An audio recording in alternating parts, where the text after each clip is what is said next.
বাংলার ঐতিহ্যবাহী লাঠি খেলা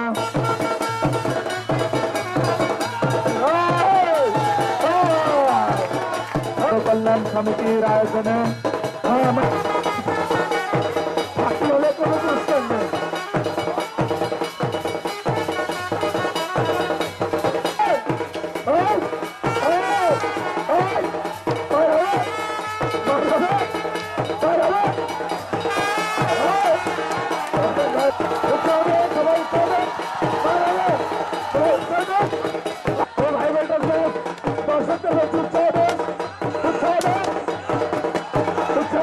RK News 24-কে আমি আমার ব্যক্তিগত পক্ষ থেকে ধন্যবাদ জানাই যে আজকের এই গ্রাম বাংলার ঐতিহ্য যে লাঠি খেলা, এই লাঠি খেলাটা সম্প্রচার করছে।